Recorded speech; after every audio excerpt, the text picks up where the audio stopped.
Hello again, everybody. Time once again for Michael's record collection. And I'm very happy to have with me a couple of guys who love music and talk about it quite often. I'm here with Dave Zalatoris from the Beer in Front podcast, big music lover. He's been on a lot of music shows.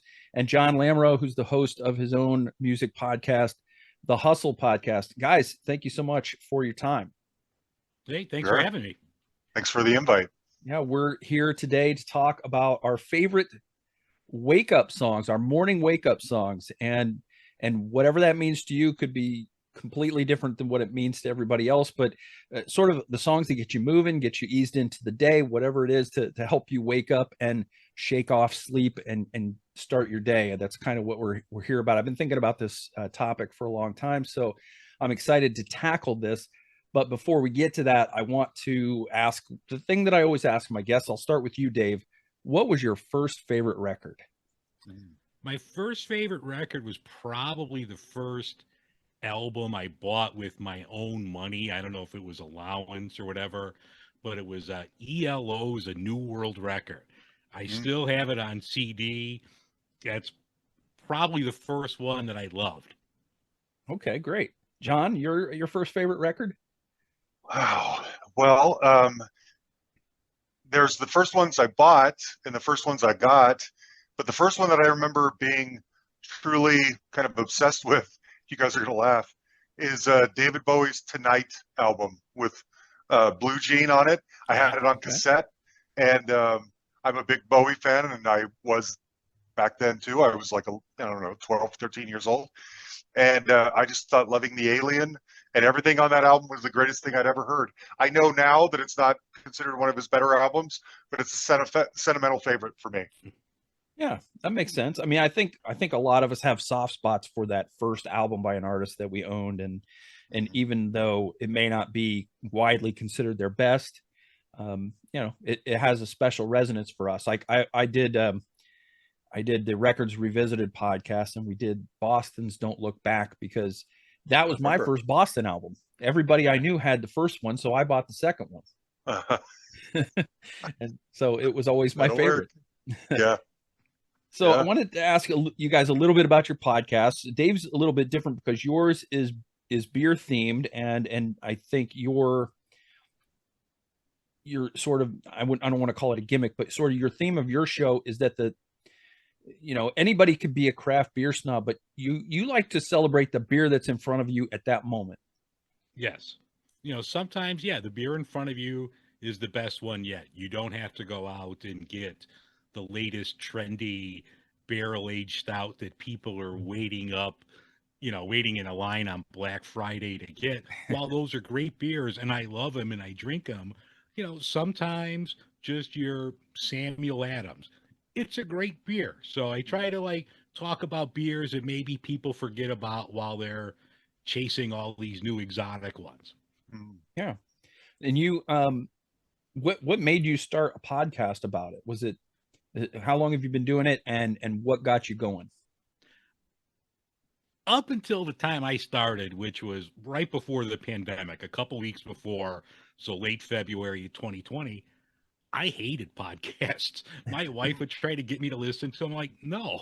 And I don't know why. I'm like, well, I could talk about beer. I wanted something to do to express myself, to do something creatively. And I'm like, well, I could talk about beer and I'll go to breweries, I'll do all this, blah, blah, blah. And then the pandemic hit and you couldn't go anywhere. So you just kind of had to pivot. But I'm like, well, this will be something to do. And then as every podcaster realizes, you can't fill 30 minutes easily. I mean, I thought, oh, I could talk 30 minutes standing on my head. And then you realize and you hit stop and it's like, well, I've got 4 minutes. It's like, now what do I do? Right. Yeah. Dave, you have been on a lot of music podcasts. I know you've talked music on your show as well. What is it about you that gets you these invitations? I know you're very outgoing, very personable on social media. You follow a lot of music podcasters and a lot of bands, and you talk about music online. What was it that started this trend for you? It's something that I've always loved. As a small child, I grew up, my mother would always play Motown, Stax, as well as, the top 40 hits of, the mid 70s. But Mhm. I've just always loved music. Music's always been in my house.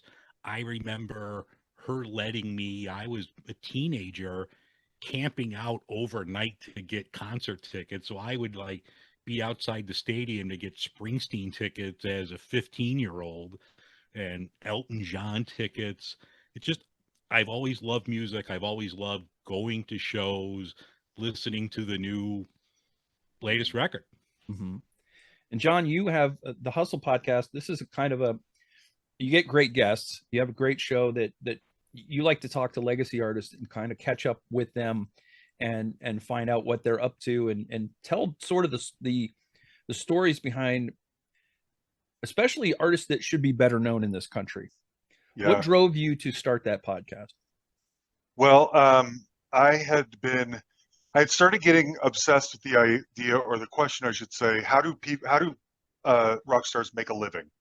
How do they pay their bills? If you had a hit in 1984, how do you still do that today? And then I started thinking, how does anyone do it? How did if you were a band that you only ever put out one major label album, or you were on Johnny Carson or Letterman once or something like that. You had a moment where your whole life, all your dreams went into this one piece of history, this album, this record that meant all your hopes and dreams are in this thing, and it doesn't go anywhere. What do? When you wake up the next day and you realize, well, I guess I'm not going to be a rock star. What do you do after that? And that question really was just gnawing at me for years. And I thought, how would I ever ask this question? How am I going to find out? And so I thought about starting a blog, but blogs don't really happen anymore. And so I thought, well, maybe I'll start a podcast, but I don't know anything about editing or production, and technology gives me anxiety. What am I going to do? And I live in Denver. No one's going to come through here or come to my studio or whatever. My wife's not going to support me like investing thousands of dollars in all this production gear that I would be too overwhelmed to know how to use anyway. Mm-hmm. And so I just started slow, and I started with the idea of asking that question and reaching out to bands that I believed, deserved more of a chance. But it grew. And so ever since, we've kind of, over the almost 8 years now that we've been going, it's evolved. And now that we do still talk to those kinds of artists, but where they used to be 100% of who we talk to, now it's more like 20% of who we talk to, because thankfully I've been able to get good guests. Yeah, you had I think maybe the only time I've been jealous of somebody getting a guest is when you had Steve Lillywhite on your show. That's one of the high points of this entire 8-year run. And I will say, I quick kind of spoiler, I interviewed one of my other favorite producers this morning, Steve Lipson. Okay. And it was almost as good as the Steve Lillywhite one. Awesome. And so it's so fun to talk to, especially like producers or session musicians, because you can just go right down their resume. What was it like when you played with this guy, or you produced that guy, or you engineered this thing? Mm-hmm. And the stories they tell are just gold. Yeah, absolutely. So you guys can both be found on all the major podcast apps. So check them out. We'll give out all their contact information, the social media information at the end, but we're here to talk about our favorite morning songs, our morning wake up songs.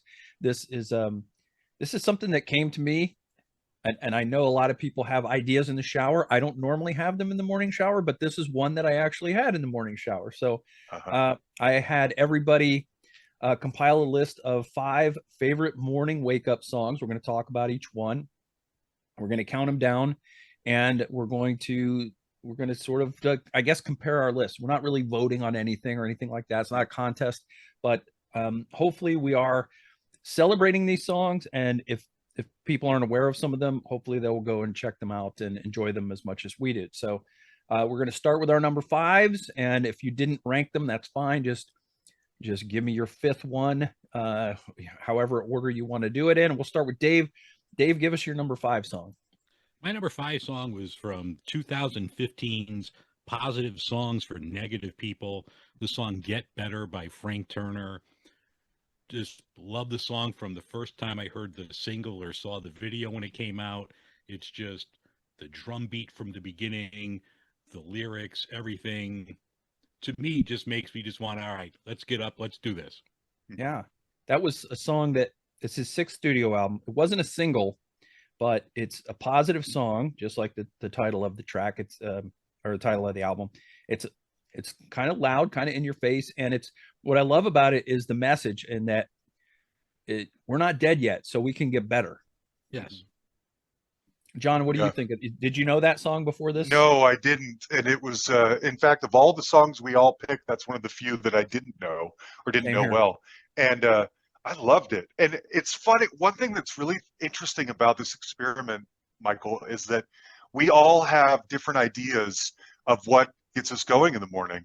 Yeah. And like when we get to my picks, I tried to pick things that kind of went on a spectrum, but I just thought, some people need that like immediate jolt of adrenaline first thing in the morning.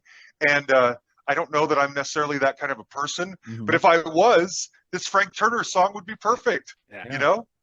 Yeah, for sure. Yeah, there's so many ways you can. there's lazy Sunday morning. You might want something gentle or whatever, or you didn't get your 8 hours in, so you need something to kind of slap you in the face in the morning. Yeah. Dave, what is it about this song that helps you get going in the morning? It's like, to me, like, some people don't need caffeine. This is like my little shot of espresso. It just gets the heart pumping. Yeah. Everything about it. Like I said, just the beat right off this top, from the opening lyric, I've got me a shovel, and then you hear the drum beat going right on. It just like gets you going. It makes me just want to like jump up. All right. Yeah. Frank Turner, Get Better. John, you're number 5, please. So as I mentioned, I tried to pick 5 songs that sort of went across a spectrum of what we like or need in the morning. That kind of they fit different occasions. First and foremost, I will admit, when you said this, my mind started going to some of the low-hanging fruit, and I thought, well, I'll start there, and then we'll see what else kind of inspires me. And one of the first things that came to mind was Cat Stevens' "Morning Has Broken," and the reason first of all, I think it's a beautiful song. And I thought this song, if we're talking about situations that call for my picks, some people like to start off their mornings with a prayer. And maybe they're religious, maybe they're, faithful of some kind of Muslim, or they're Christian or whatever. They meditate, whatever it might be. And I thought this is the song for those people, because it was originally a hymn. It's him, redoing a hymn. And so I thought, for some people, that's the way they like to wake up. Is very prayerful, very, cerebrally, very plaintively or thoughtfully, to kind of inspire them and get the morning going and kick it off that way. This is the song for them. Plus, Cat Stevens is beautiful, Yeah. Yeah, I got to see Rick Wakeman's one-man show not too long ago. It's probably, I guess it was the early 2000s. And he famously told the story of playing the piano intro and playing on this track. And I don't think I knew that. Rick Wakeman is the piano player on this? Rick Wakeman. That's even cooler. Wow. He was not credited originally, and he was supposed to be paid £10 for this. And he was originally not paid. And so he famously tells that story in his grumpy old man touring show.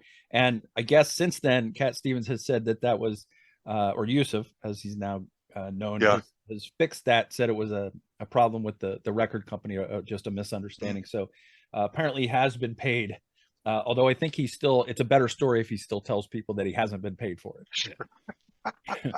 But wow, maybe the whole world knew that but me, but I didn't know that. So thank you, Michael. That's awesome trivia. Yeah, it's a great song. It's off of the Teaser and the Firecat album from 1971.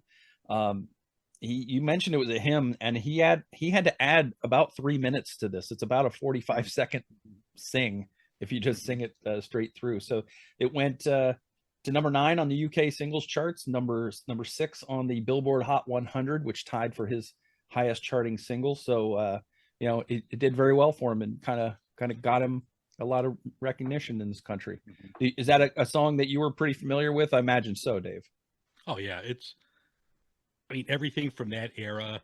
Cat Stevens was just he still is. He's still a Yeah. great artist.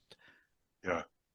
That's a beautiful song. No, I'm a big fan of that song. And I Sure. think I knew about the Wakeman thing Hmm. because like a year or so ago, I did a show about 1971 and like going over different things and doing research. I'm like, wait, Rick Wakeman was on this. He was on this. I'm like, he was on so many songs and just played as a Wow.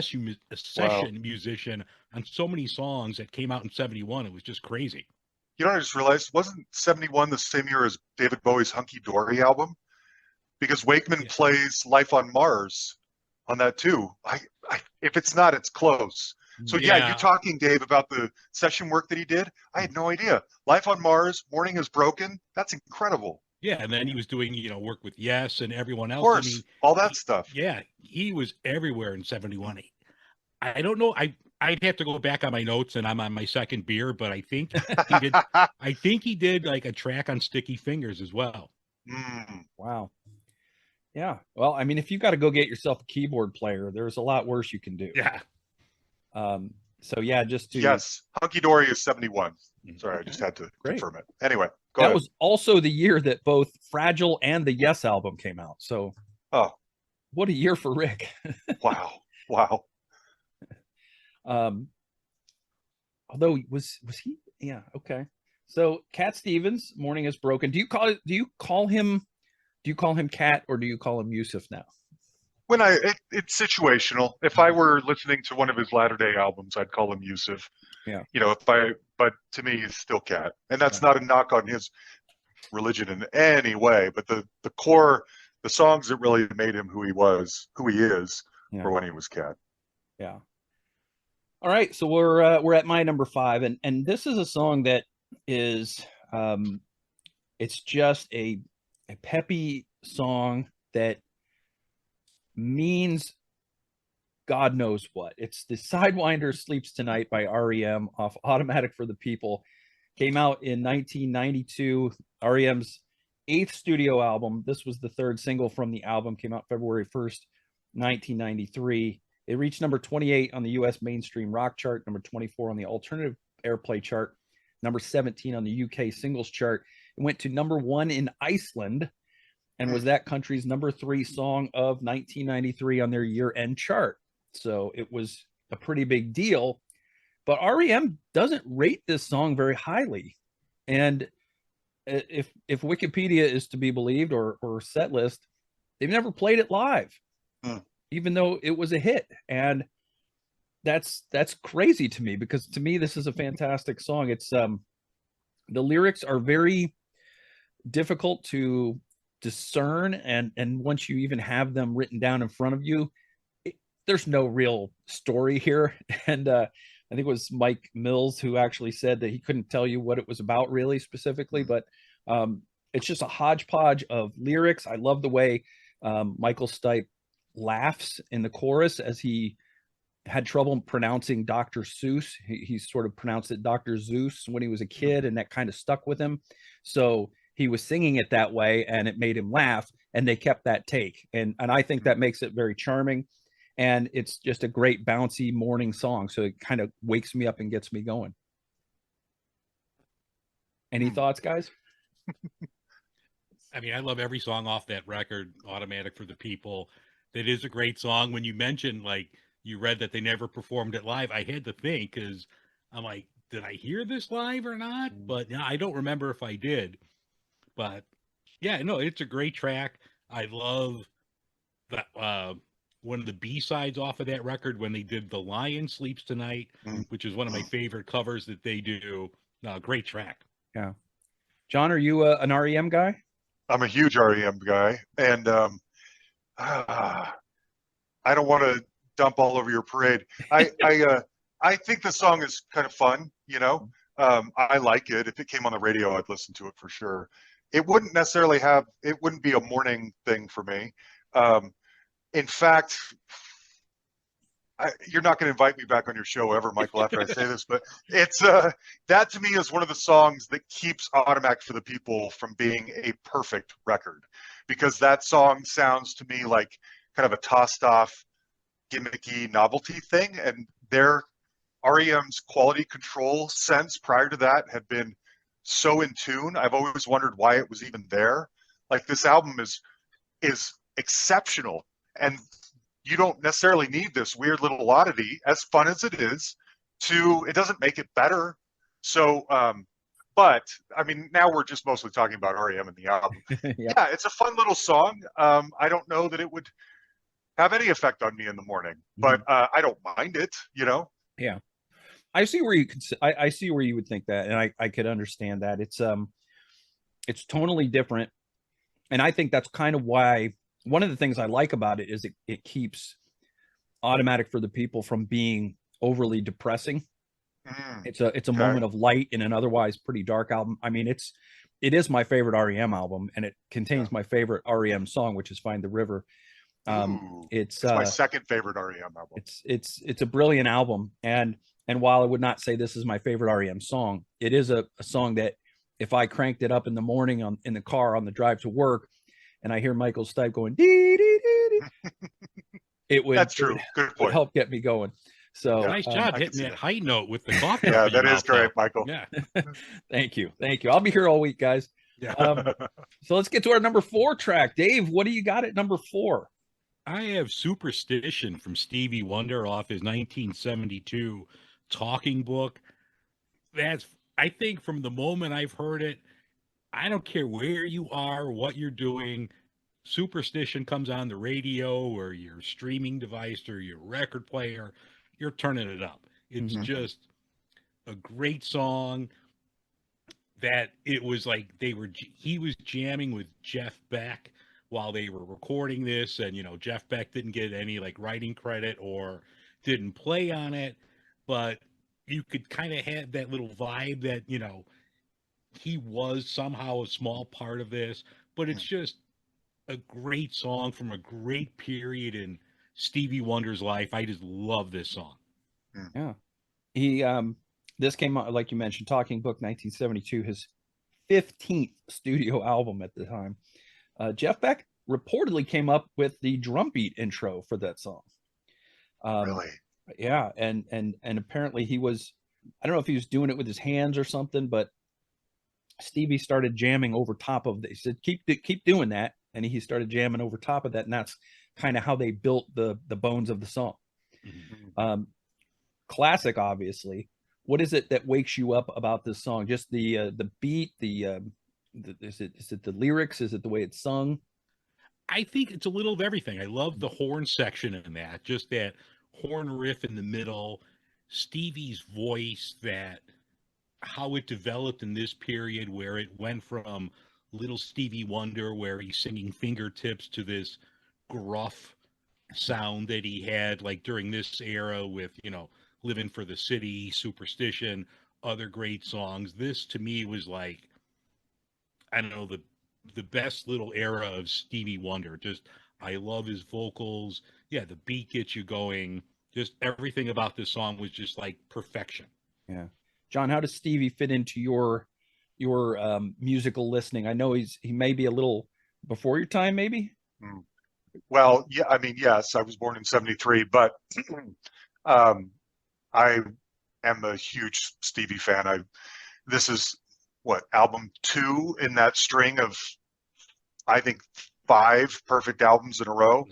Music for My Mind, Talking Book, Inner Visions, Fulfilling His First Finale, and then the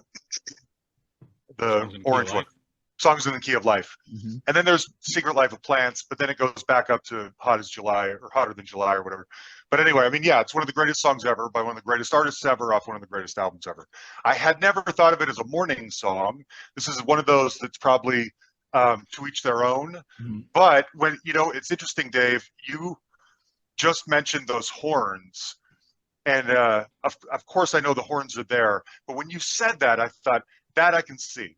I could see this coming on like my clock radio or whatever when I'm getting up for school, and I'm laying there thinking, do I really want to get up? And as soon as those horns hit that riff, I'm awake, Not only am I awake, I'm happy to be alive, because that's what Stevie will do to you. Yeah, for sure. This song was the first single off the album, came out in October of 72 as a single. It reached number 1 on the Billboard Hot 100. in January of 73, and it was his first number one single since Fingertips Part 2 in 1963. It's in the top 100 of Rolling Stone's 500 greatest songs of all time, and it got all the way up to number 12 on their latest iteration after being in the 70s on their previous 2 iterations of that. So it's a big jump. And Jeff Beck actually later released his version of the song on the Beck, Bogert, and the Peace album. So Stevie Wonder, Superstition. Great pick, Dave. Appreciate it. John, we're on your number 4. All right. So the next one, I sort of have not only a spectrum of moods, but a spectrum of, like, we're going from softest to hardest probably. My second pick is going to be Breakfast in Bed by UB40 with Chrissie Hynde. The reason I'm picking this is because this, to me, first of all, to me, it's about a song about people having an affair, and they are, you know, kind of stealing away from their partners, having a little tryst. Maybe it's, you know, it's the next morning. They should feel guilty, but they don't. They feel, I'm so grateful that I have you, and I'm grateful we have each other. And the whole, let's just leave out the rest of the world for this for a while and indulge and enjoy each other. Let me make you some breakfast in bed. And the way Chrissie and Allie Campbell sing this to each other, I just feel is really heartfelt. Not that I don't know. I'm not projecting on all of you. I don't know what it's like to have an extramarital affair and wake up in the arms of another woman that I'm, you know, not feeling very guilty about.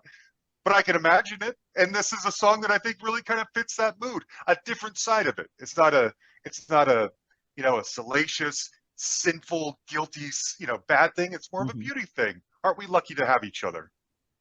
Do you know anything really much about Chrissie and Allie? I mean, like, together, no. Yeah. I don't know if they were a couple or anything, but they sound good together when they sing these songs. The reason I ask is because I as I mentioned to you guys before we started recording, is I saw the video for this song, and those two have amazing chemistry together in that video. Wow. Yes, I recommend you go and check that out. Dave, were you aware of this song? Is this something that was on your radar? Yes, I was a UB40 fan, not a big fan, but you know, their heyday, you were familiar with them, you heard their tracks on the radio, but I'm a huge Chrissie Hynde fan. Like, if I ever won the lottery, I would just have Chrissie read me the phone book every day. I could listen to her sing anything and I will listen to it. So no, I did know about this song. It wasn't something I consciously played up until, I saw your list the other day, John. But no, it is a great song. Yeah. This came off of the self-titled UB40 album in 1988, their 8th studio album. Chrissie Hynde, obviously, the incomparable Chrissie Hynde on lead vocals, co-lead vocals. It was written by the Muscle Shoals writers, Eddie Hinton and Donnie Fritz, originally for Dusty Springfield. Another amazing vocalist, right, obviously. Great pick, John. Thank you. One that I have to admit, I never dove deeply into the UB40 catalog or even shallowly, to be honest. So it was a nice discovery for me. I appreciate it. If you ever need help, Michael, I'm here because I have every UB40 album. I love them more than most people, and I get it, but I love them. I'll bet you do. I'm not. Yeah. You probably got a pretty nice collection there. Yeah. All right, we're gonna get to my number 4, and my number 4 is when you want to start the day. I mean, lyrically, this is a great way to start the day. Rush's "The Spirit of Radio" from Permanent Waves, 1980, their 7th studio album. That lead guitar riff to start this by Alex Lifeson was meant to mimic radio static, and what immediately grabs your attention is that riff, and then that upbeat opening verse, "Begin the day with a friendly voice, a companion unobtrusive," plays that song that's so elusive, and the magic music makes your morning mood. That's just perfect for waking up in the morning.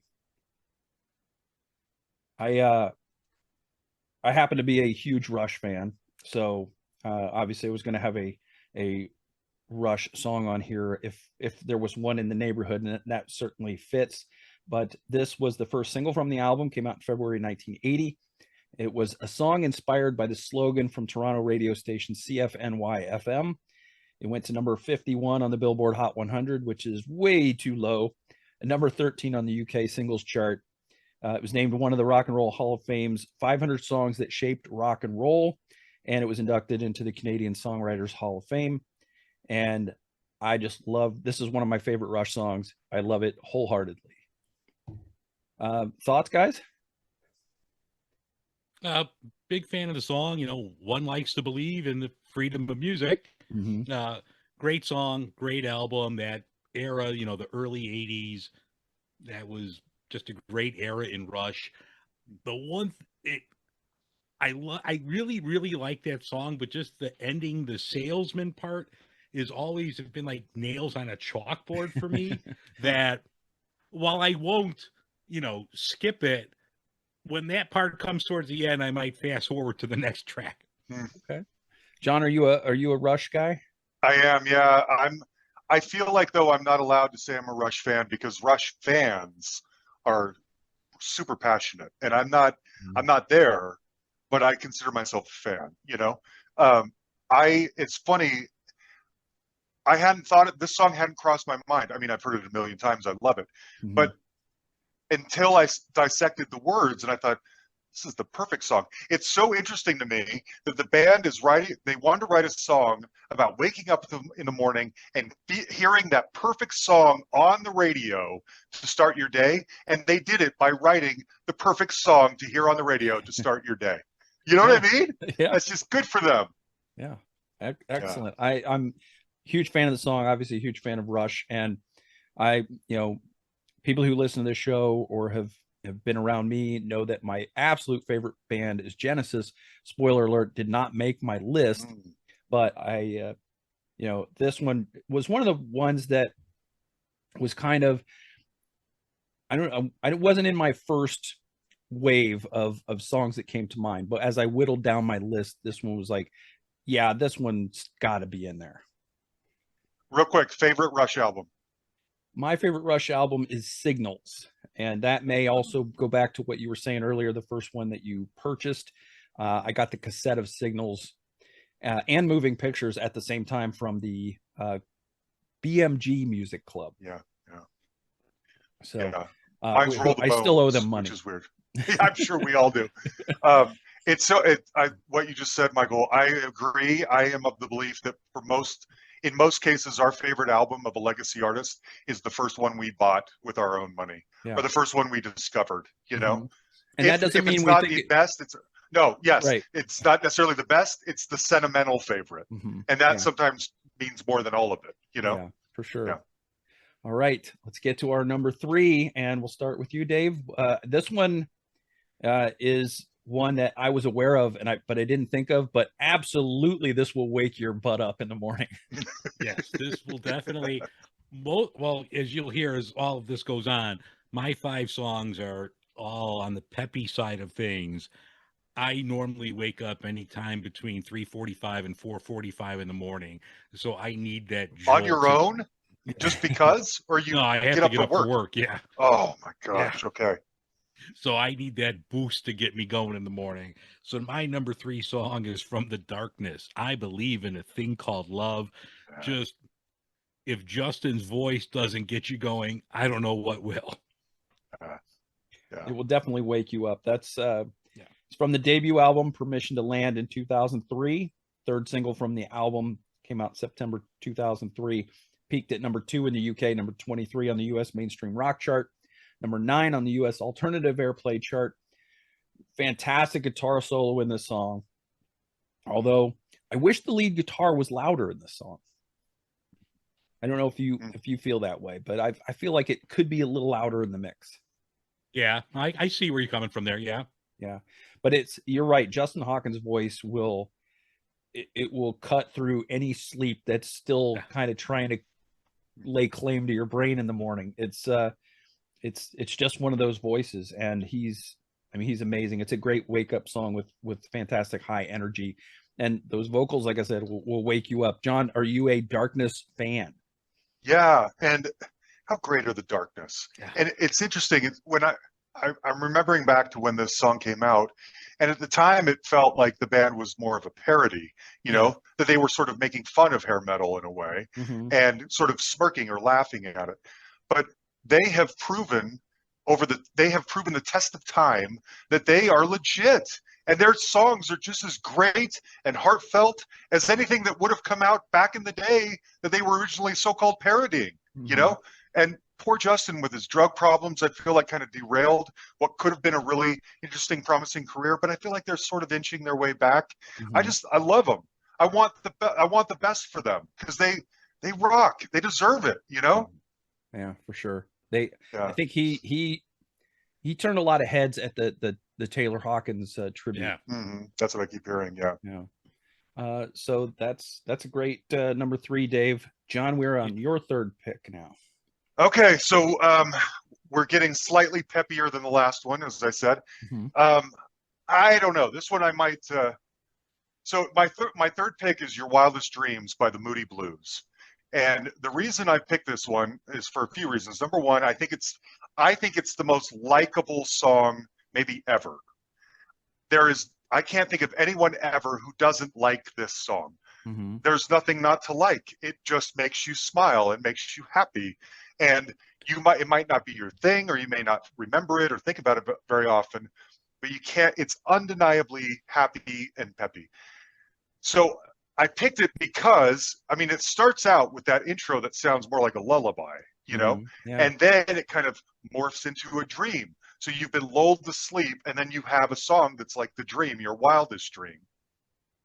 And yeah, it's more of a dream in the middle of the night song than it is a morning song, but I was just sort of imagining you've heard the lullaby, you've had a night's worth of sleep, and now the sun is starting to rise, and you're sort of starting to open up to this peppy, wonderful, likable, welcoming the day kind of mood.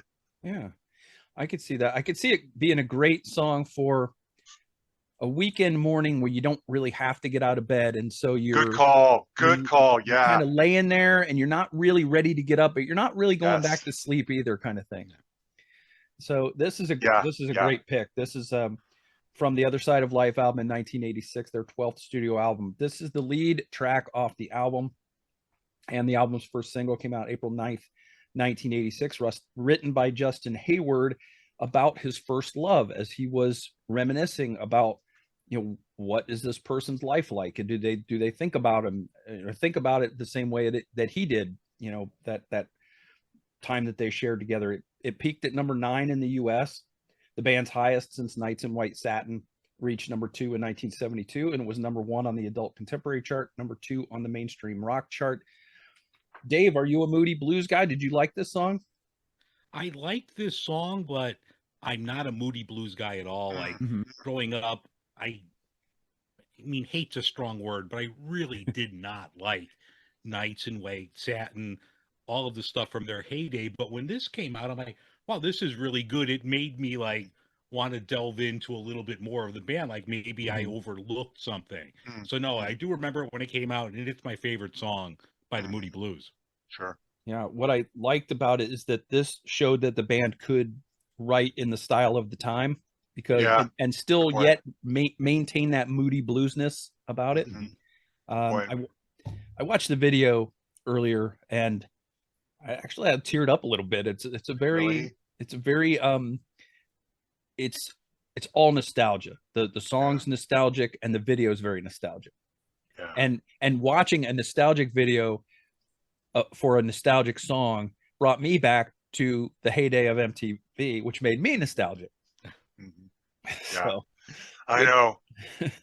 It makes me. I feel that way too, Mike. When just thinking about how much music mattered back then, someone posted a clip of the intro to Friday Night Videos the other day, and I thought, oh man, I remember all week. You can't wait to stay up late and watch Friday Night Videos with your friends on a sleepover. And my house, it didn't start till like 12. And sometimes you wouldn't make it. You'd fall asleep before it started, and you had to wait all week to watch it again. And my parents were weird. They wouldn't let us have MTV, but we could watch Friday Night Videos, or I could anyway. And so that was my only outlet, to videos there for a while, was this. Oh man. Yeah. It never mattered more than it did right then. Yeah, there was a 5-year period where if I didn't have to be in class or at a job, I was parked in front of MTV. and until I couldn't keep my eyes open anymore. Yeah. You know, It was I great live in being young Chicago. where you didn't need as much sleep. True. Yeah. I live in Chicago. We didn't have cable TV in the city of Chicago till like 87. Wow. So when man. MTV was coming out and New Wave and all of that, there was nowhere to go. But yeah, you'd have to stay awake or like hit the VCR to record Friday night videos to catch something because I couldn't see it otherwise. Yeah. That's it. That's yeah. I knew people that were in that boat that lived in big cities. They didn't have cable TV, and they did have absolutely no idea what I was talking about when I would talk about like a song like "Let Me Go" by Heaven 17 or something. They'd be like, "What is? I never heard of that." Yeah. I'm like, well, I saw it on MTV. Yeah. That's how we did it. Yeah. My number 3 is a loud in your face song, Iron Maiden's The Trooper, from the Peace of Mind album in 1983, their 4th studio album. This was the 2nd single from the album, came out June 20th, 1983, written by bassist Steve Harris, peaked at number 28 on the US mainstream rock chart, number 12 on the UK official company charts, and number 12 in Ireland as well, certified silver in the UK. It was inspired by the 1854 poem The Charge of the Light Brigade by Alfred Lord Tennyson, which itself was written about the Battle of Balaclava during the Crimean War. So obvious material, right? Yeah, of course. And like this is one of those songs that it's just high octane. It's a classic Iron Maiden gallop, and Bruce's voice just kind of, the music stops and his voice just cuts right through. And this is a great song to pound on the steering wheel on the drive to work. And that's what makes it a great morning song for me. It gets my blood pumping. I love Iron Maiden. I finally got to see this performed live in October. My first time ever seeing Iron Maiden, with Bruce wearing the traditional authentic red coat uniform and waving the Union Jack, and just amazing. And a song that it's maybe it's a little on the nose because of how high octane it is, and the whole tempo of the song, and it's just one of those songs that gets me going in the morning. And I don't know if you guys are heavy metal guys or not. A lot of people that I have on the show are not into heavy metal, but I think even a lot of people that aren't heavy metal fans or Iron Maiden fans like The Trooper. So I'm eager to get your thoughts. John, I'll start with you. So I have to admit, I have been meaning for years to deep dive Iron Maiden's whole output, and I've yet to do it.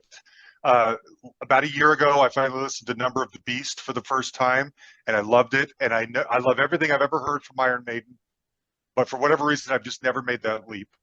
Well, I only just heard this song for the first time maybe a week ago, and Wow.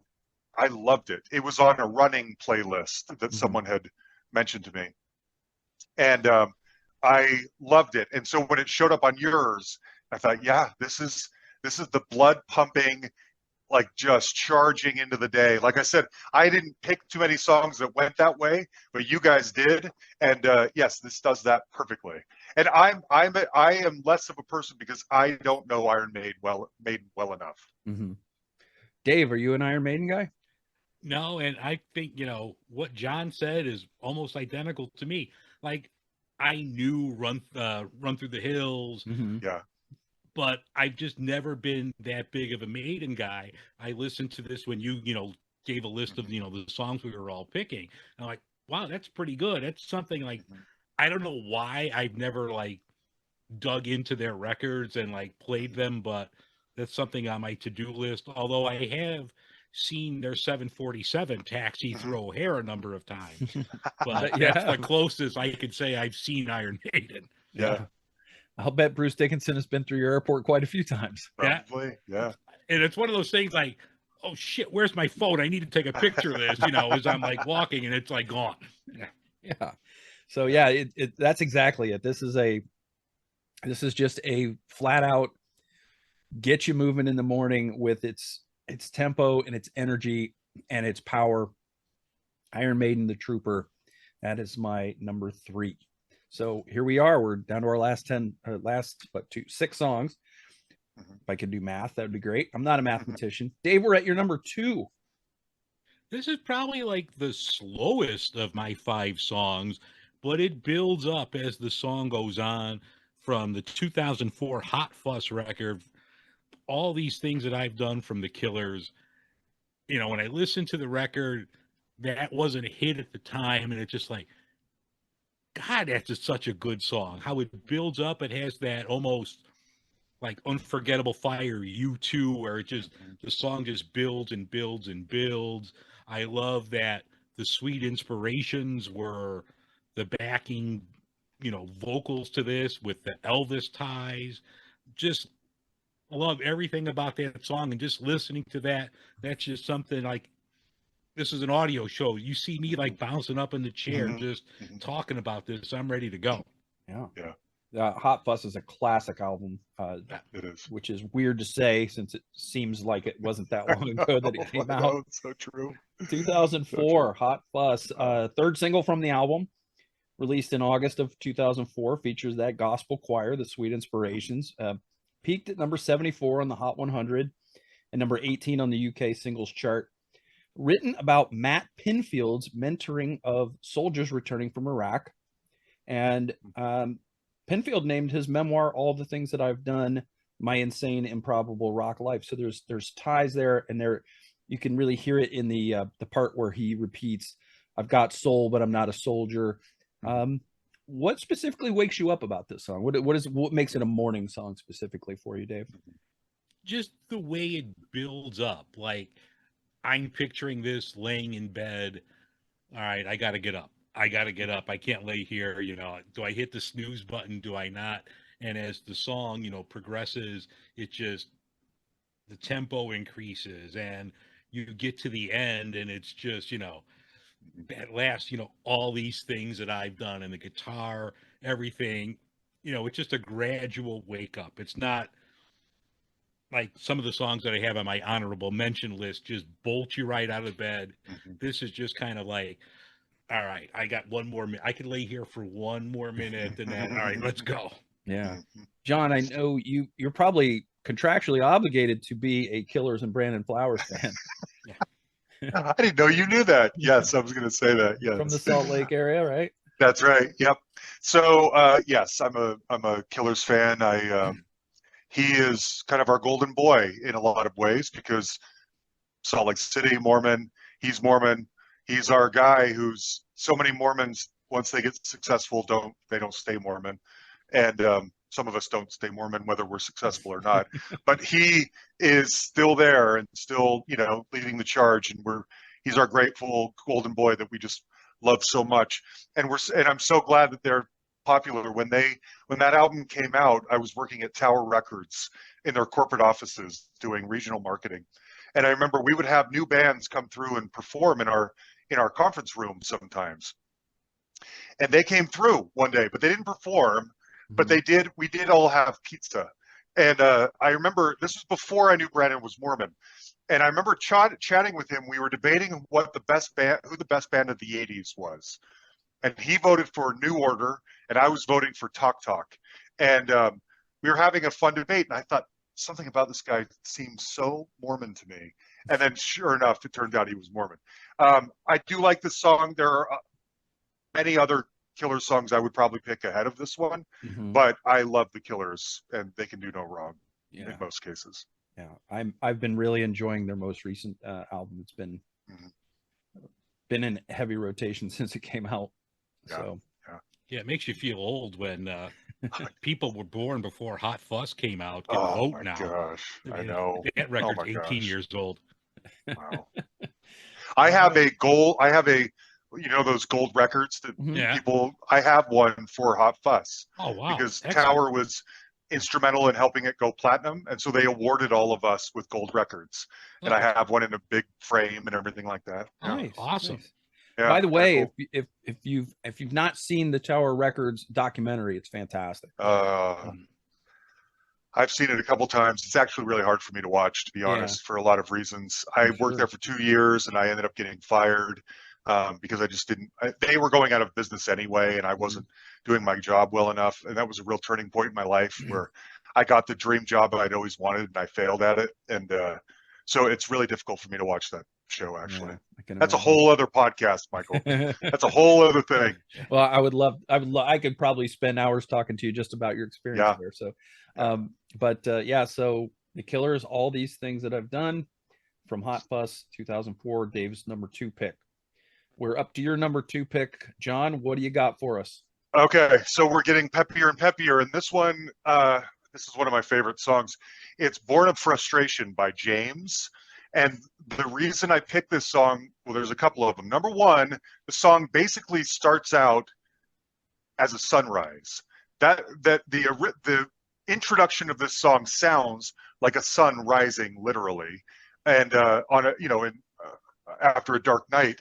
And Tim Booth, the lead singer, goes into this Tarzan thing, and that is my idea of getting my blood pumping in the morning, Yeah. And so it's a song almost about that. It's a song about waking up, and honestly, waking up to the world being a frustrating place. But the Tarzan's, yelps and everything fill you with some optimism and some joy. I don't know what it is. I used to be more of a runner than I am now, but when I have a running playlist, the songs that really get me moving are not so much the Iron Maiden blood pumping, Frank Turner type songs. It's not so much that. It's the ones that kind of inspire me or lift my spirits, or I like to feel, I don't know, like I like this real glorious, epic feeling of having my heart, bursting out of my chest. That's what gets me motivated on a treadmill more than the blood pumping song. I'm weird that way. Most people, it's the other way around. And so this song, there's some commonalities between having to fight to run that extra mile and fight to get up in the morning when you don't want to. And this song to me kind of serves both purposes. So that's why I did it, because it to me is just the ultimate wake up and take on the day kind of song, Okay. Yeah, it makes sense. I was going to ask you, I'm glad you called that a yelp, because I was actually going to ask you, what do you call his vocalizations there? I've had him on the show and I asked him about it, and the producer on too, and he does the, like a whatever, Tarzan. Yeah, that's great. So Born of Frustration came off the 7 album in 1992, which was obviously their 4th studio album, named 7. James can never do anything normal, right? No. But the second single off the album came out January 20th, 1992, written by Jim Glennie, Larry Gott, and Tim Booth. The lead song on the album, number 5 on the U.S. Alternative Airplay chart, number 13 on the UK singles chart. It was used in the soundtrack to the 2011 film One Day, starring Anne Hathaway, which I have not seen. I don't know if either of you have seen that movie. No. And so you're right. Those high pitched vocals at the beginning over the Andy Diagram trumpet is very uplifting in a way, but also it reminded me of the way that voice comes in. Reminded me of Dave's pick for Justin Hawkins of The Darkness. So interesting. I wouldn't have compared the two, but that's interesting. Yeah, sort of a similar. Not really a vibe or tone, but it's just the way that the voice comes in and it wakes you up. Yeah, that's true. Dave, are you a James fan? I am, and that's a band you always wondered, like, you thought they were going to be huge. And, they had, that song was great. Laid, obviously, is probably their best known track. But that was a band I thought was just going to be the next U2 or the next R.E.M, something like that. Then, you just kind of wonder what happened to them. But it's a great song. Yeah. I had an early iteration of my list, I had one of their songs in there as sort of like a lazy weekend morning when it's raining and you want to stay in bed, but you can't fall back asleep. I was thinking of Sometimes, Lester Piggott, for that role. But yeah, I got to see them in '93 on Peter Gabriel's WOMAD tour. And, wow. And like you, I thought they were going to be the next big alternative band that hit it big, but in this country they just didn't quite break through that way. No, they're a trip though, man. Yeah. They're a trip. Fun. All right. It brings me to my number 2, which is by the band Queen. The song is Headlong, and this is from the Innuendo album in 1991, their 14th studio album. And this was the last one released in Freddie's lifetime. It's a difficult listen in some respects for that reason, the album overall, especially a song like The Show Must Go On. But Headlong is, again, that it gives you that energy, that drive, that beat. It's got Roger and John's rhythm section driving it forward. Brian May's fantastic guitar work. And of course, you know, the incomparable Freddie Mercury on vocals. And this went to number 3 on the Billboard Mainstream Rock Chart, number 2 on the US Radio and Records AOR track chart, number 14 on the UK Singles Chart, written by Brian. Although all of the songs by that point were being credited to the whole band as part of their peacemaking efforts when they got back together. And it was originally supposed to go on the Back to the Light studio album or solo album for Brian, but it was once Brian heard Freddie sing it, that was it. It was over. It was going to be a Queen song. So, like I said, an energetic track with, you know, just that driving beat that kind of gets you going. One of the things that makes it a morning song for me too is it's not just the tempo, because there's a lot of up tempo songs. I love the way that at the end of every version of the chorus, they change the end of the chorus slightly. So it kind of keeps you off balance and on your toes. And if you're singing along with it, you know, you've got the nothing you can do about it. And then it goes nothing you can do about it at all. It just changes every time. And so that's a cool thing that a lot of bands don't do. Yeah. John, your thoughts on Queen's Headlong? I love it. And that's another one that I thought was a really surprising pick, but I get it. You're going headlong into the day. And I'm one of the weird ones where Innuendo is sometimes my favorite Queen album. It's like top 3, depending on my mood, you know? It's a great album. It is. I agree. And they're one of those bands that so I lived in England in 1991 when he died, and it was, you know, the whole country stopped basically. And I'm 18 years old and I'm an American, and Queen is sort of a thing over here, but not that big of a thing over here. So seeing the reaction of just, you know, the whole country coming to a stop is Freddie Mercury? Like, you guys care that deeply about Freddie Mercury? I mean, Bohemian Rhapsody was about to happen, so it was all going to, you know, kind of rev back up. They're an odd one to me because I feel like nowadays they're in like most people's higher echelon. They're like Beatles, Zeppelin, Queen. I feel like where it used to be Beatles and Stones, the Stones their stock has dropped and Queen's has risen. Maybe even AC/DC's has risen above the Stones and the Who probably. So I think now the big heaviest hitters in rock history, Beatles, Queen, AC/DC, and Zeppelin. And that you wouldn't have seen that happening probably even prior to the Bohemian Rhapsody movie coming out. Yeah. But the bandwagon got so huge, and I don't mean that in a bad way. I'm glad. Queen is great. They deserve a lot of fans. It's just amazing to me to see what a big deal they've become, because they weren't that big of a deal when they were around, you know? Yeah, I know that I think Freddie's death made a lot of people go, I've been meaning to check them out. Yeah. And once they did, they realized just how amazing that band was. Very true. You know, everybody knew We Will Rock You and We Are the Champions. News of the World was my first Queen album as a kid.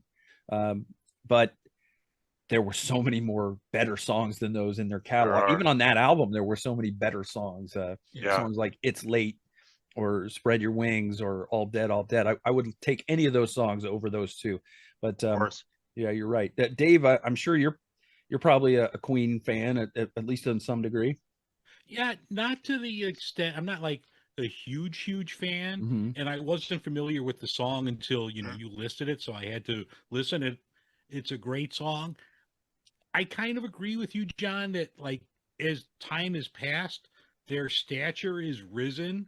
I don't know if I necessarily agree with putting them over the Stones or not, but I don't, because I feel like that's where their stock is. Yeah, I know. It's a weird one to me. It's a good song. It's a great band. Yeah, I like the song. I don't know if I would have picked it. I mean, I wouldn't have picked it because I didn't really know about it until Yeah. you brought it up, Michael. But Yeah. no, it is a great song. Yeah. All right, that's my number 2, Queen's Headlong. And now we're on the number ones, our top songs. And Dave, we're back to you. What's your number one morning wake up song? This was the one, even though it's my number one song, that I went back and forth on. It's like, I don't know.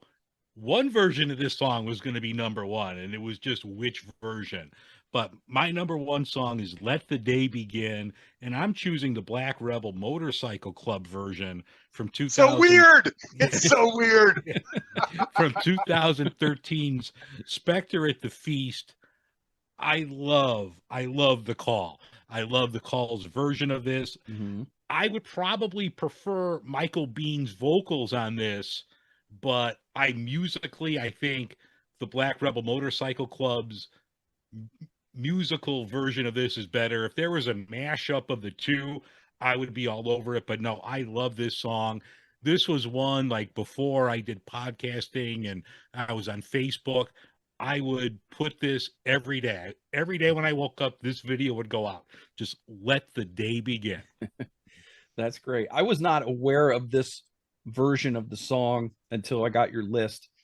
And it made me mad that I didn't pick the Calls version of this song. But then I went, well, now I can't pick it because of that. But I mean, I went back and I did enjoy it, but it was, I missed everything about the Calls version when I was listening to it. I was like, even little things like the way that Michael Bean pronounces, or, you know, his what do you call it? Line read of the lyric, the mouths of babes, the way he belts that out.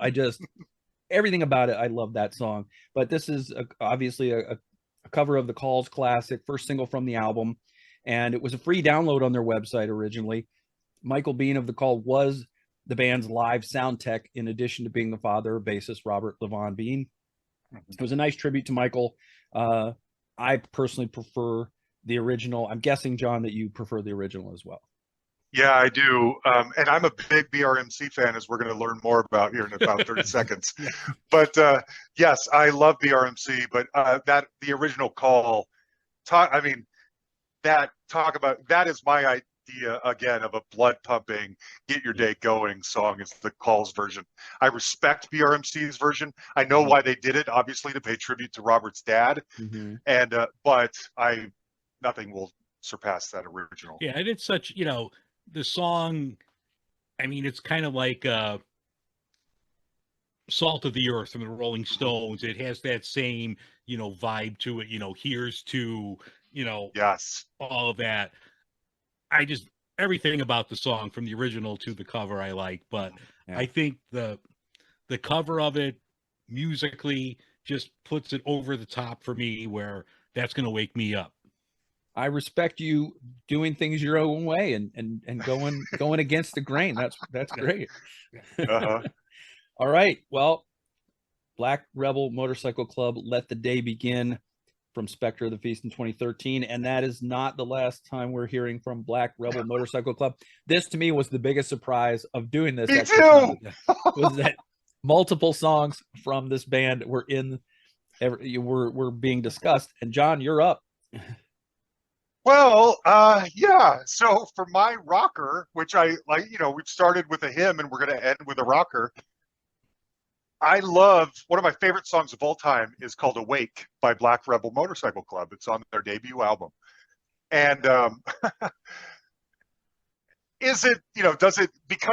me, that song is more about your mind awakening than the day awakening. It's more about a mental awakeness, or awakening. But I love it, and I thought, I want an excuse to talk about this song that I love by a band that not enough people know about, so I'm going to pick it because it kind of fits the theme here.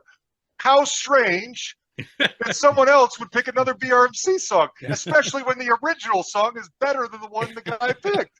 So anyway, I was not expecting double BRMC on here, but that's what we got. And I love this song. Does it have anything to do with waking up in the morning or starting your day? Not really, but it rocks. It raises my spirits. Like I was saying earlier, the songs that that's what gets my blood pumping, is something that uplifts me spiritually in a way, and it serves that purpose, even though it's kind of dark and depressing. And any excuse to play Awake by BRMC, I'm all for it. So that's why I picked it. Okay. I have to admit, I've heard of the band. I've probably heard a couple of their songs, but I'm not big into them. I was never really fully exposed to them. So one of my things that I do is I keep a running list of bands that I have to check out more deeply or that I haven't listened to in a while. And what I do is I keep a list of 15 bands and I rotate through their catalogs. Band one, their first album, band two, their first, and you get off schedule because of the different people have different numbers of albums out, obviously, but I keep that going. And instead of just going album one to the end of their catalog, I need that break. I don't want it to sound samey. I want to get a sorbet, right? Cleanse the palate. So I'm going to put this in that rotation. As soon as a slot opens up, I have the 15 bands, and then I keep, a list of bands that are going into those slots to replace those bands once I get to the end. So aren't we just a bunch of nerds with like terrible musical OCD? Listen to us, this whole thing you're talking, but I imagine you just spend hours of your life working on this list, or maybe it's even a spreadsheet or whatever. That's what music people do. Yeah. It's dorky, unnecessary, but passionate little things like that. I will tell you, this is my own personal opinion. I only really like the first 4 BRMC albums. After that, talk about samey. They get a little samey and a little dreary to me. There's moments, but yeah, good stuff.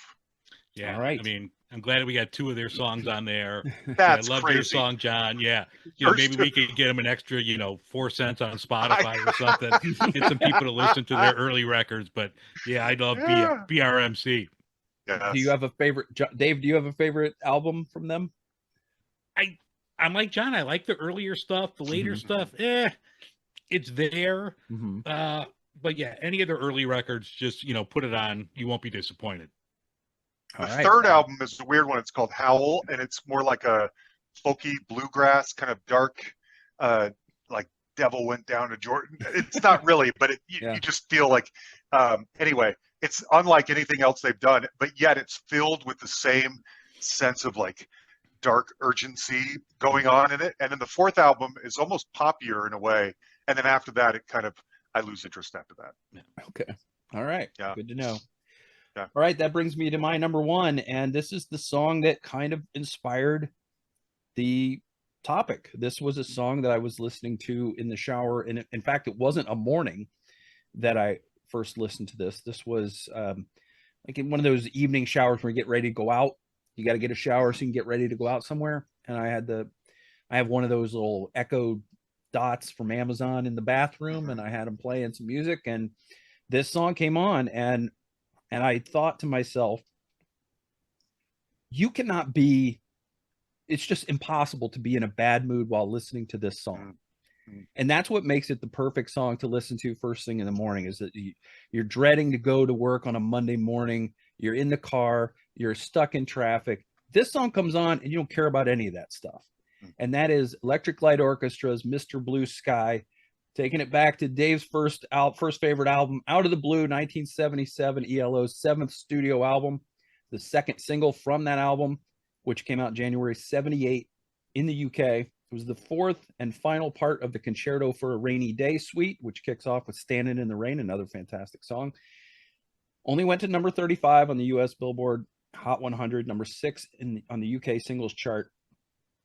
One of the crazy quirky things about this song is Bev Bevan's percussion work on a fire extinguisher. I always wondered what was that clanging sound that was going on, and yeah, that's what it was.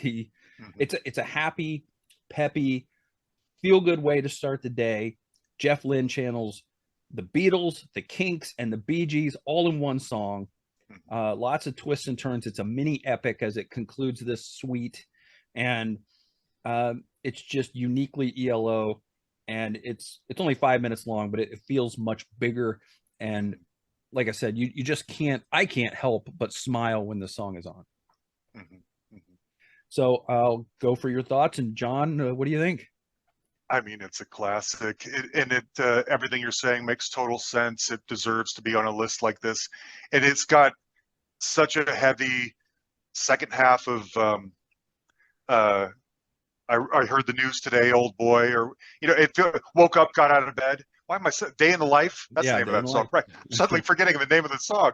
It's got such a heavy vibe of the second half of woke up, got out of bed vibe. ELO, talk about bands that America didn't quite understand back in their heyday, not enough anyway. They're not up to Queen level, but they're much bigger deal, much more respected, much more thought about now than they ever were in the 70s and 80s. Good, which is good. They're a gift. I love ELO. Yeah. Dave, you already mentioned Out of the Blue being an early favorite for you. Your thoughts on the song? No, it's a great song. And yeah, like Jon was saying, just an underappreciated band. They had, and like their early stuff, I don't know, and even like up into like his Traveling Wilburys and stuff, I think a lot of people just thought Jeff Lynne was just like ripping off the Beatles or like them too much.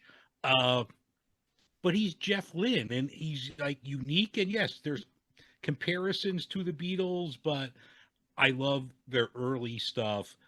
That New World Record, that was just the pinnacle of them, hit after hit.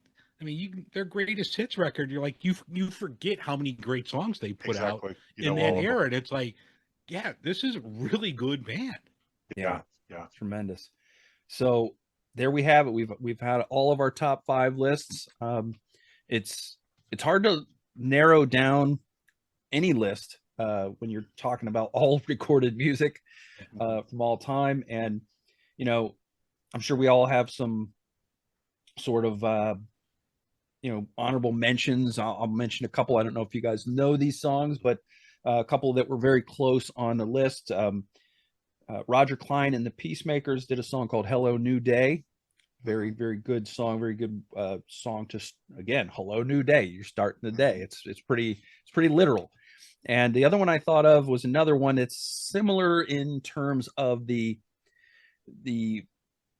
title, but also it kind of speaks to me of what Jon's talking about in terms of it wakes your mind up, it wakes you up spiritually, it gives you that feeling of something great that is sort of beyond yourself, that is more important than tempo. And that's one of the later Yes albums, The Ladder, which I love, The Ladder, and the song is called It Would Be a Good Day. So those are I don't know if you guys know those, but those were two of the I don't know. Near misses. I know the first. I think I've heard the first one. I didn't know the Yes one. Yeah. Jon, I know you had a couple that you had on your list originally. Do you want me to mention them, or did you want to bring I'll them mention them real quick. Like I said, when you first assigned the topic, the first ones that came to mind are the first ones I kind of shot to you, and then as I stewed on them, I kind of swapped some things out. The Rascals' "It's a Beautiful Morning" was one of the first things that came to mind. Just hearing that line. I mean, it's been in a million commercials. Just that saying, that line reading, or whatever it was you were saying earlier, Michael, that is what morning sounds like. But it felt too obvious to put that and Morning Is Broken on there. And so I thought, let's go with one or the other. And so I wanted to give Cat a little bit more love on that one. And then the other one I thought of was Wake Up by the Arcade Fire. And that's another one that lifts my spirits on my running playlist. It's up there for just one of my favorite songs of all time. I didn't pick it only because James and BRMC's Awake serve kind of the same purpose. And so I thought if I'm sticking to this spectrum idea where we start soft and get hard, that sounded a little dirty, but you knew what I meant. Anyway, then I don't need 2 harder songs near the end. So I get you. Anyway, yeah. So yeah, the thing about Arcade Fire's song Wake Up is that if you think you haven't heard this song, chances are you have in an ad or a movie or something, because it's been used in a lot of stuff. Yeah. That was another thing. I figured most people know it. We don't need to. Let's talk about something more interesting. There you go. Dave, what do you got for honorable mentions? I had a couple. I had London Calling, just that the Ooh, good beat from one. that, Yes. like, yeah, that will get you going. And then, when you mentioned the list, to do this, Michael, it came. I had these 5 songs probably within an hour, and I'm like, do I go back and forth, or I'm like, you know what? I'm just going to go with the initial 5 I Mm-hmm. listed. But this one, if I would have like changed it, I would have put "Begin to Begin" from R.E.M. Oh, good somewhere one. in there, Yeah. There you because it's go. just like, let's begin the day. I'm a Yes. huge R.E.M. fan. That's probably my favorite record from them. That's So my I favorite would have REM album thrown too. "Begin to Yeah. Begin" in there. Good Okay. one. Yeah, Yeah. those are some good ones. Wow. Yeah. I have had a really good time with this discussion with you guys. I think it's been fun. It's been informative. I've been turned on to a few new songs here. Hopefully, my listeners and viewers will go out and check out the ones they don't know. And I'll put everything in the description so everybody can go look at them. You don't have to memorize anything.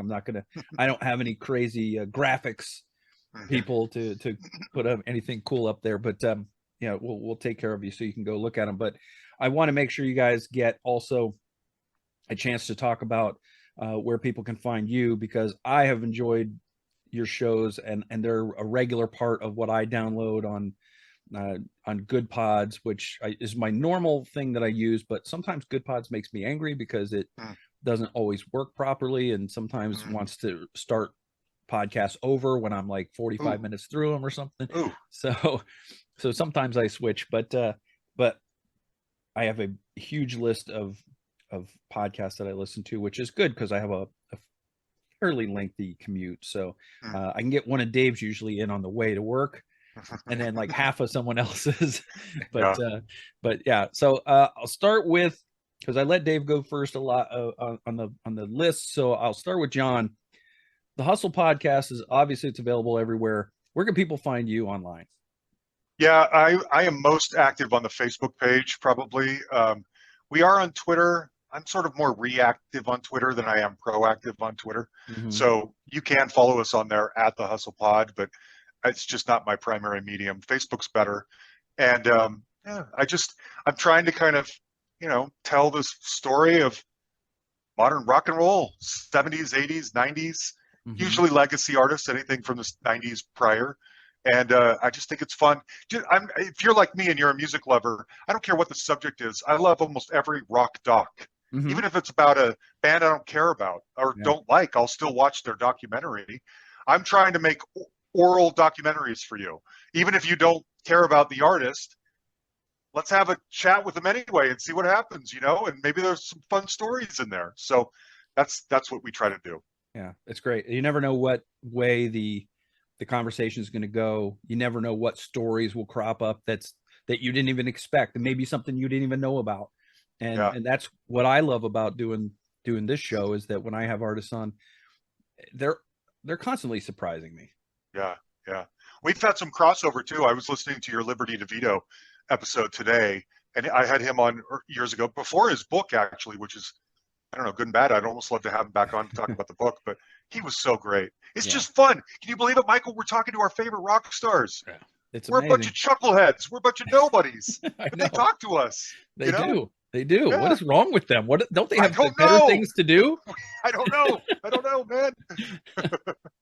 And Dave, I don't drink, but if I start, I'll start listening to your podcast too. Because why not? Well, you know what? It's funny because, like you mentioned, you're more active on Facebook, and I'm more active on Twitter. Have you ever, Jon, talked to any of the members of the Smithereens? Yes, a couple times. Really? They're one of they are, if you go to my pinned tweet, it's my top 10 favorite bands of all time, and Smithereens are number 9. No, number 8. I'm sorry. I mean, so I've seen them a million times.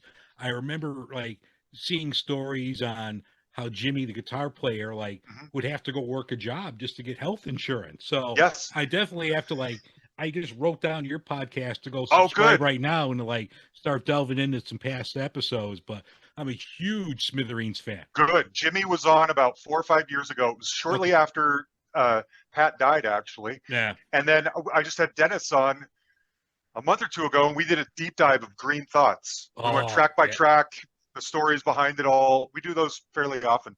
Okay, so, excellent. Anyway, no, I'll definitely have to check them out. What what a great What? band. And Yeah. Pat, rest in I peace, know. man. I know. I They're the met best. him because I work at O'Hare, so I met him a bunch of times, and it seemed like one summer I ran into Pat like every week because they were flying somewhere.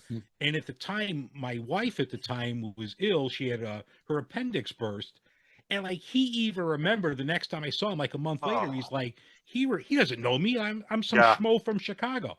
He was Yeah. like, oh, hey, how's your wife doing? I'm like, No way. what? Yeah, what a great guy. Rest in peace to Pat That's who Denizio. they are. They're a people's band. They're regular guys, just Yeah, like us, and they make great music. I yeah, love them. My full respect to them. yeah. No, definitely. I'm gonna have to check out your past episodes. Let's Good, see, please do. John, I Yeah, got you a new subscriber. yeah. There Thanks you a are. lot, Michael. That's what it's all about, man. Yeah, more clicks, more downloads. That's Yeah. Dave, right. Beer in Front podcast. You talk about beer, obviously. You do other things as well. So I like some of the variety of your show, and even though you're trying to be nicer and not trying to do that segment at the end that you are known for, why don't you tell people a little bit about your show and where they can find you online? You can find me everywhere. I'm more active on Twitter. I'm also on Instagram and trying to figure out what the hell a TikTok and a Mastodon is and all these other new things. But primarily, you could reach me on Twitter and Instagram at Beer in Front. I have a website, Beer in Front. Wherever you're listening to Michael's show on the podcast, you could find mine. I'm sure you could find John's on all the same spots. I have a YouTube channel as well. I just mostly talk about old school beers, some new beers that, I think are good. Also, I'll talk about, the city of Chicago. I'm proud of where I live. I love my city. So I'll always sometimes talk about, different artists, like whether it's like visual medium or other things in the city that I want people to know about. Mm-hmm. And you have that sign behind you that says "Don't be a jagoff." That's right. You Don't have be a jagoff. You have a jagoff of the week segment Yeah. on your show Yeah. where you call out hypocrisy and Yeah. just people being ridiculously stupid. Yeah, I kind of weaned off of that because I was Mm. getting a little too political, and it's just like, why throw listeners away if Mhm. So I put it on there every now and then, but I try to stay as not political as Good luck. possible. It's Yeah. hard. Yeah, And you have your best of 2022 coming up. yeah, that's gonna come out next Tuesday. I'm gonna do a live stream on Twitter and YouTube where I'm gonna have like the best craft beer, the that's over 21. So it's a craft beer that's been around for at least 21 years and best macro beer. And I'm going to have about 8 or 9 different guests come on and talk about that. Oh, that'll be cool. And that's December 13th. Yeah. So it'll be next Tuesday or December 13th at 7 p.m. Central. All right. Well, Jon Lamoreaux from the Hustle podcast, Dave Zalatoris from the Beer in Front podcast. This has been a lot of fun for me. I've had a great time. I would love to have you guys back on again in the future. We'll pick another topic and we'll go at it again.